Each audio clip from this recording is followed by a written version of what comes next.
M'dzina la Atate ndi la Mwana ndi la Mzimu Woyera. Amen.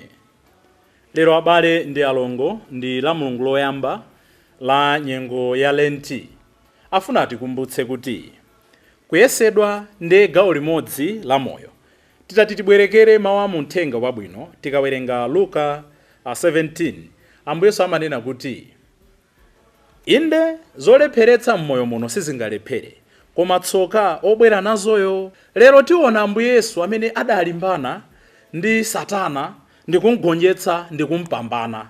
Afuna tikumbutse monga zidalili ndi Adamu ndi Eva aja, kuti timakumana ndi mayesero osiyanasiyana, koma tikaupereka moyo wathu m'manja mwa Ambuye tikalola kuti atiperekeze, mayesero aja amasanduka nsembe yokoma imene titapambana timayenda ndi Mulungu wathu. Mawu athu oyamba la Mulungu la lero pamene tunena kuti Ambuye ndi amene amatipatsa mphamvu zopulumukira ndi kugonjetsera zoopsa, akuchokera m'buku la DEUTRONOMO mutu wa 26 ndi 4 kulekeza 10. Timva zimene zidachitikira makolo athu ku Egypt kuja.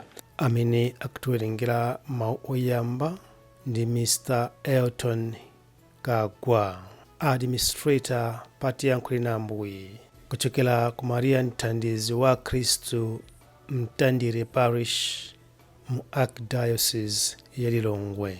Mawu achiwiri akuchokera mkalata ya Paulo yolembera mpingo wa kwa Roma mutu wa 10 ndime ya 8 kulekeza 13.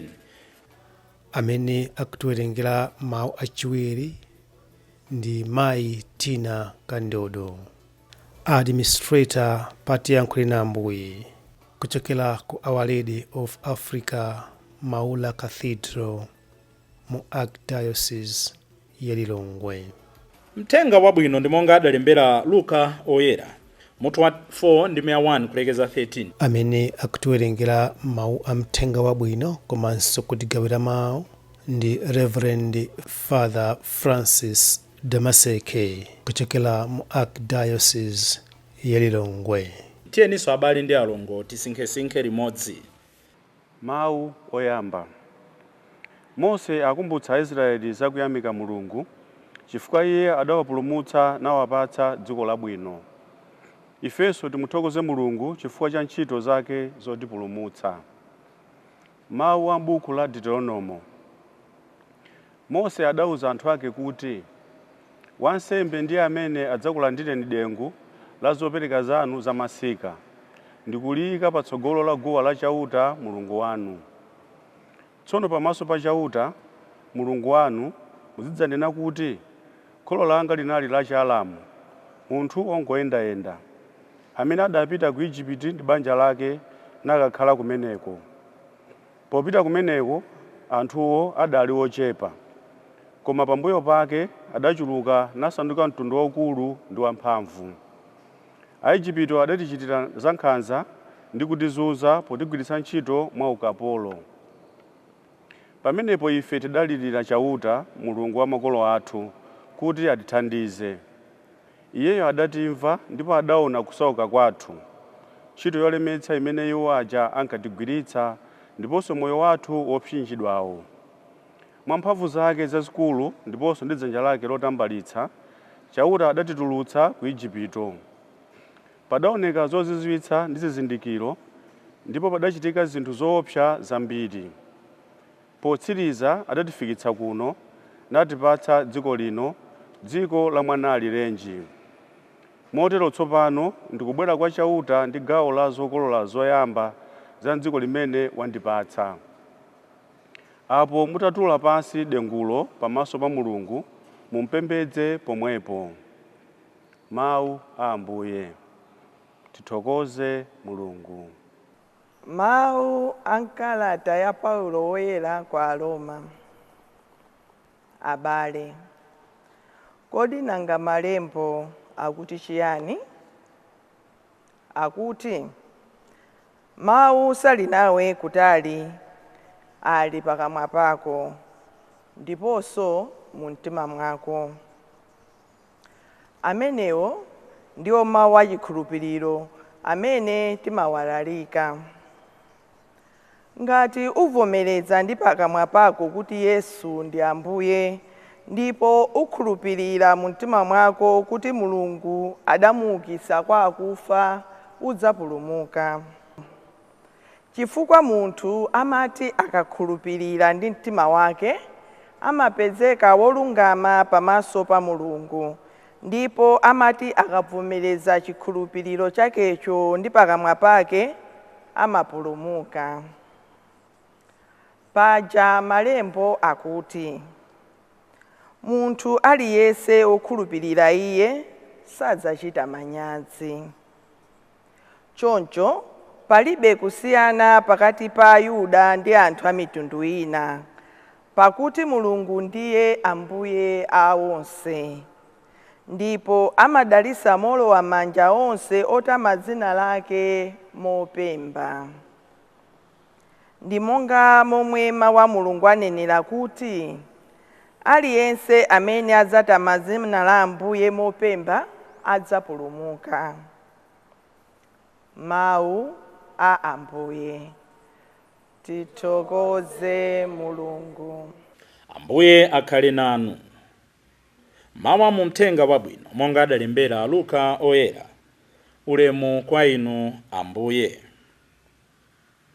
Yesu alodzazidwa ndi Mzimu Woyera adabwerako ku mtsinje wa Yorodani. Mzimu Woyerayo ankamutsogolera m'chipululu masiku 14, ndipo kumeneko Satana ankamuyesa. Yesu sankadya kanthu pa masiku amenewo, ndipo pamene masikuwo adatha adamva njala. Tsono Satana adamuwuza kuti, ngati ndinu mwana wa Mulungu, lamulani mwala uli apawu kuti usanduke chakudya. Koma Yesu adati, malembo akuti, munthu sangakhale ndi moyo ndi chakudya chokha. Pambuyo pake Satana adatenga Yesu nkupita naye pamalo okwera, ndipo pakamphindi kakang'ono adamuonetsa maiko a mafumu onse apa dziko lapansi. Tsono adamuwuza kuti, ndidzakupatsa ulamuliro ndi ulemerero onse chifukwa zidapatsidwa kwa ine, ndipo ndimapatsa aliyense amene ndifuna. Choncho mukandipembedza, zonsezo zidzakhala zanu. Apo Yesu adati, malembo akuti, uzipembedza Ambuye Mulungu wako ndipo uzintumikira iye okha. Potsiriza Satana adatenga Yesu nkupita naye ku Yerusalemu, nakamuyika pamwamba penipeni pa nyumba ya Mulungu. Adamuwuza kuti, ngati ndinu mwana wa Mulungu mudziponye pansi. Paja malembo akuti, Mulungu adzalamula angelo ake kuti akusamaleni, ndiponso iwo adzakunyamulani m'manja mwawo, kuti mapazi anu angapweteke ndi miyala. Koma Yesu adati, malembo akuti, usayesa Ambuye Mulungu wako. Tsono Satana atatha kumuyesa mwa zonsezi, adalekana naye kudikira nthawi ina. Uthenga wa Ambuye. Ulemu kwa inu Ambuye Yesu Kristo. Tsono malembo akuti, usayese Ambuye Mulungu wako. Ndipo malembo akuti, uzipembedza Ambuye Mulungu wako, ndipo iye okha uzatumikira. Monga ndanenera abale ndi alongo, kuyesedwa, temptations is the reality or are realities of our daily living. Kuyesedwa is part and parcel of who we are. Tosefe timayesedwa mwa njira zosiyana-siyana. Mawu athu a mu Uthenga Wabwino akutipatsa chithunzithunzi chonena kuti moyo uno ndi kuyesedwa ndithu zimayenderana. Mwa ife muli kamtima kena kake, we are tempted to revenge.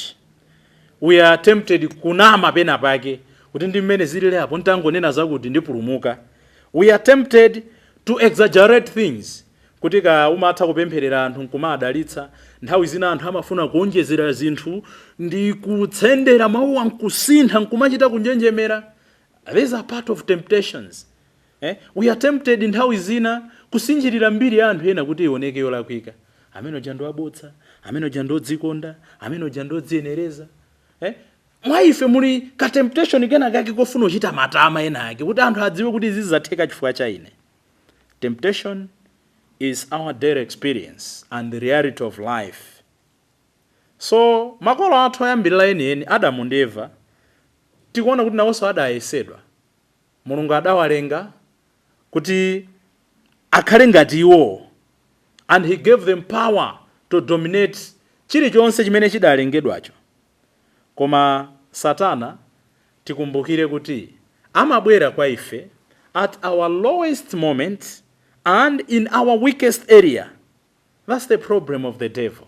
Amabwera pa nthawi imene ifeyo china chake tikufuna chitachitika, nthawi imene ukufuna ntchito, nthawi imene ukufuna aliyense akumvetse, nthawi ina imene ukufuna anthu akukhulupirire, nthawi imene ukufuna mbiri yako ikhale yabwino. Satana amabwera pa that hour. Jesus akuti atamaliza masiku 40 aja, mawu akutero, atamaliza sikuti adamuyesa, atangofika day 1, akuti atamaliza zonse zija. Tsopano kuti I've done my part, koma njala ibwanji. Tisaganiza kuti Satana adzachita kubwera kuti ndine Satana ndafika ndifuna ndikuyese ndione ngati ndiwe mwana wa Mulungu. These are the kind of the thoughts zimene zimatibwerera. Uli mgalimoto basi conductor khanga to wayiwalatu. Asinda pafika potsikira nditha kungotsika apapatwe andisampatse.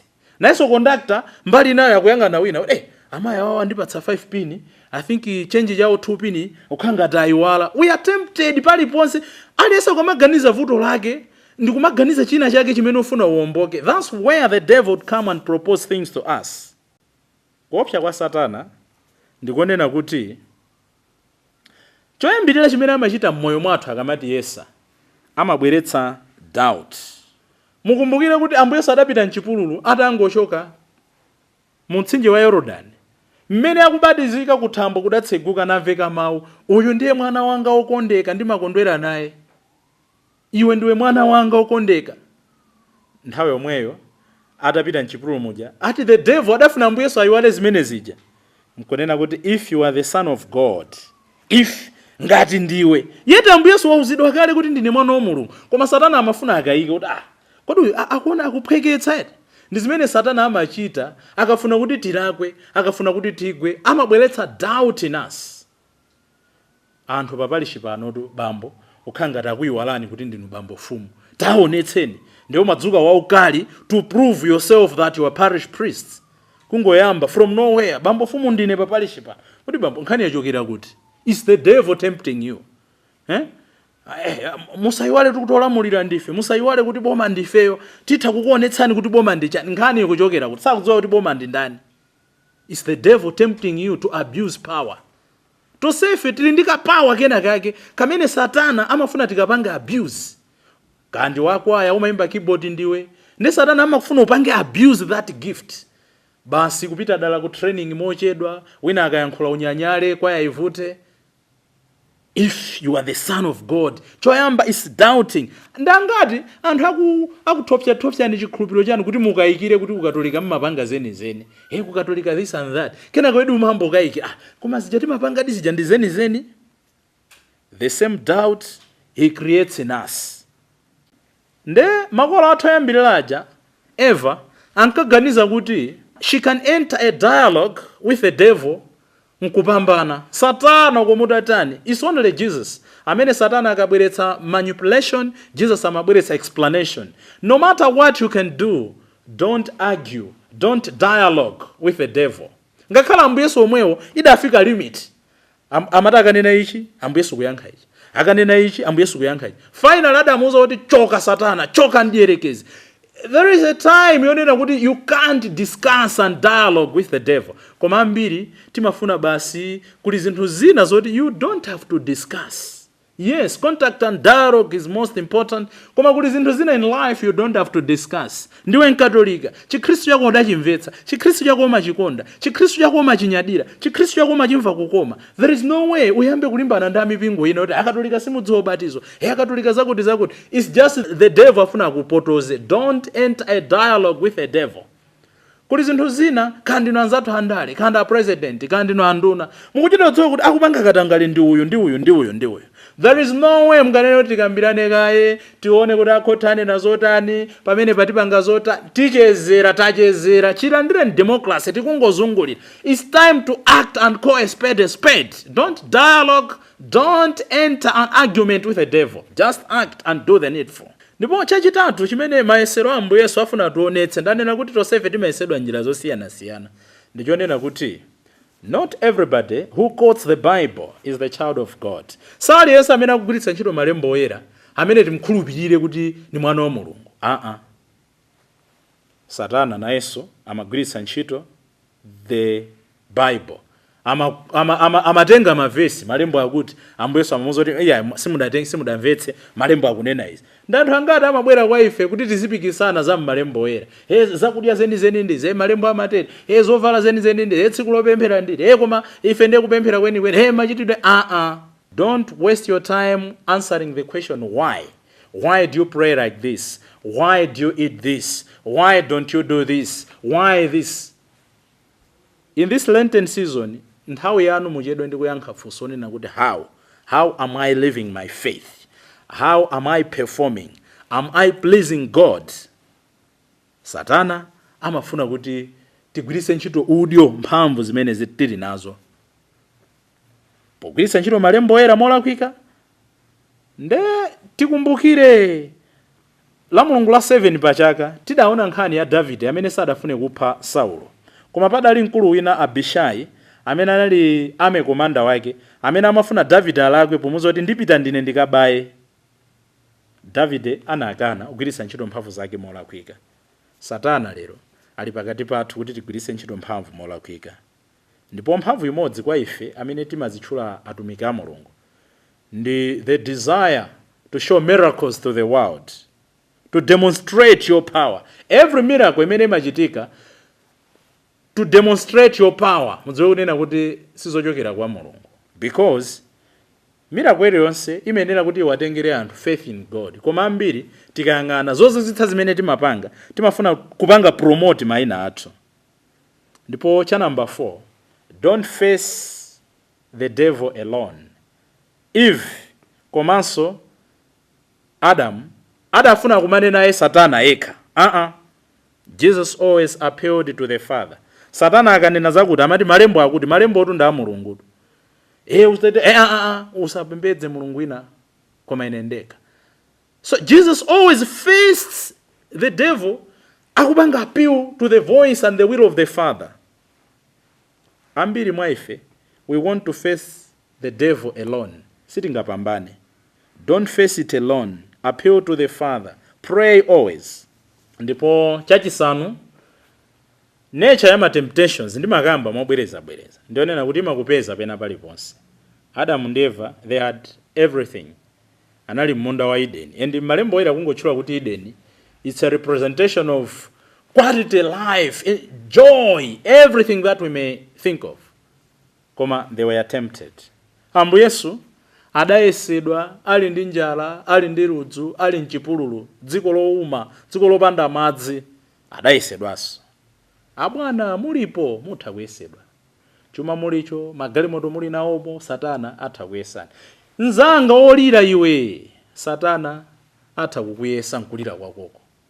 Kuti upite kuzitsamba, kuti upange izi, kuti ukhwime, kuti utere. Ino amene mukudwala, nkudwala kwanuko Satana atha kukuyesani. Ife amene ndansembe, Satana amatiyesa monsembemo. Ino amene muli pabanja, Satana amakuyesani mbanjamo. Everywhere, the devil knows no bounds. Temptations will always come, but victory belongs to God.